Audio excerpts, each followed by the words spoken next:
इटावा शहर के नौरंगाबाद चौराहा स्थित इस्लामिया इंटर कॉलेज में हिंदी सेवा निधि कार्यक्रम का आयोजन किया गया। इटावा हिंदी सेवा निधि के 30वें सारस्वत समारोह में 22 हिंदी साहित्यकारों एवं हिंदी सेवियों को सम्मानित किया गया।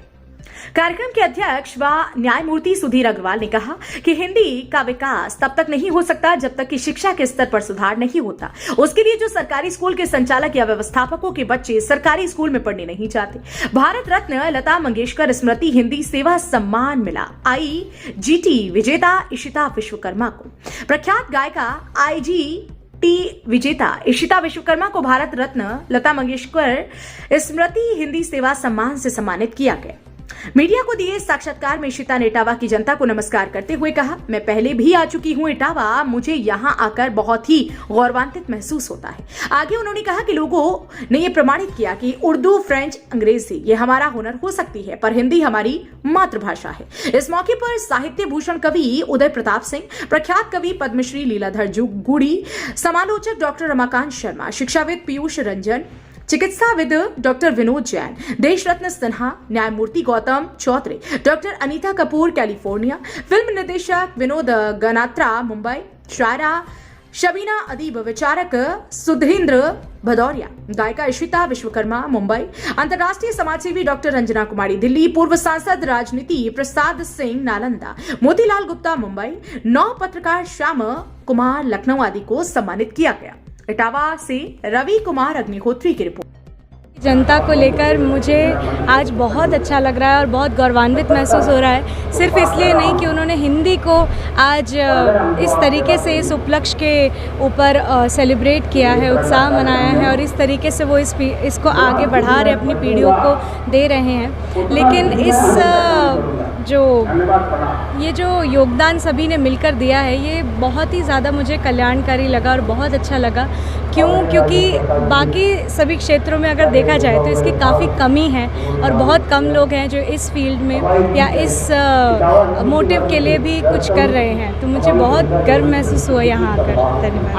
आप दोनों हैं, सिर्फ हिंदी नहीं है ना। अब अदालत की जहाँ तक बात आती है, डिस्ट्रिक्ट कोर्ट्स में लोकल लैंग्वेज में आज भी काम होता है। तमिल की अदालतों में तमिल, तो वहाँ पे तेलुगु में काम होता है, तमिल में होता है, मलयालम में होता है, पंजाबी में होता है, मराठी में होता है, भाषाओं में, लोकल भाषाओं में काम होता है। झगड़ा सिर्फ हाई कोर्ट और सुप्रीम कोर्ट का है। हाई कोर्ट और सुप्रीम कोर्ट की लैंग्वेज इंग्लिश है ना। उसकी वजह क्या है, वहाँ के जजेस, पहले बाहर के भी जजेस आ जाते थे, अब भी आ जाते हैं। अब मानिए बंगाल का जज जो है उत्तर प्रदेश में आया तो उसको हिंदी उतनी अच्छी नहीं आती। हमारे यहाँ ऐसी घटना घटी, एक वकील साहब ने विशुद्ध हिंदी में बहस शुरू कर दी। जस्टिस DK सेठ बंगाल से आए थे, उनको उतनी हिंदी आती नहीं थी, उन्होंने बंगाली में सवाल पूछने शुरू कर दिए। तो मतलब इसमें ये हो गया कि भाई ना वो बता सकते हैं ना ये बता सकते हैं। तो उन्होंने कहा अच्छा ऐसी भाषा बोलो जो हम दोनों समझ लें। तो वो इंग्लिश आ गई। तो ये इंग्लिश अभी जो चल रही है वो इस वजह से चल रही है। इसमें मैं ये नहीं कहता, मैं किसी भाषा का विरोध नहीं कर रहा हूँ, मैं भी हिंदी की बात बहुत करता हूँ, लेकिन उससे पहले आपको अच्छे हिंदी बोलने वाले वकील लाने पड़ेंगे, अच्छे हिंदी बोलने वाले जज लाने पड़ेंगे, अच्छा हिंदी बोलने वाला स्टाफ लाना पड़ेगा। आप बताइए कोई है? अगर आज को आपको अपना कोई मुकदमा दिल्ली में सुप्रीम कोर्ट में करना हो तो कोई ऐसा वकील आप जानते हैं जो हिंदी में अच्छी बहस कर सके? बताइए, नहीं जानते ना। तो मुकदमा तो जब आपको कराना होगा, जैसे डॉक्टर है, आप डॉक्टर जब कोई मान लीजिए कि जब किसी को कोई बीमारी होती है तो वो डॉक्टर का धर्म, जात वगैरह देख के नहीं जाता। कौन अच्छा डॉक्टर है उसके पास भागता है, होता है नहीं। वो डॉक्टर हिंदू है, मुसलमान है, सिख है, ईसाई है, हार्डली मैटर्स। अच्छा डॉक्टर है तो जाएगा। खून की ज़रूरत पड़ती है तो आप कोई भी खून ले लेते हैं, जहाँ से मिल जाए। ब्लड बैंक में तो पता भी नहीं होता किसका खून दे रहे हैं, ठीक है नहीं। तो ये स्थिति है।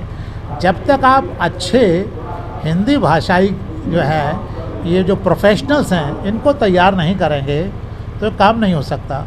और जैसा मैं हर साल कहता हूँ, आज भी कहूँगा वो बात, उसकी बेसिक रिक्वायरमेंट है कि शिक्षा जो है उसका स्तर सुधारा जाए। और शिक्षा का स्तर कैसे तो सुधरेगा जब स्कूल कॉलेज अच्छे हों। आज की तारीख में सिर्फ प्राइवेट स्कूल अच्छे हैं, सरकारी स्कूलों की तो आपने ऐसी तैसी कर रखी है। मैं गलत कह रहा हूँ? सारा गरीब आदमी सरकारी स्कूल में पढ़ता है, उसके पास पैसा नहीं प्राइवेट में पढ़ाने को। सरकारी स्कूलों में किस स्तर की पढ़ाई होती है आप भी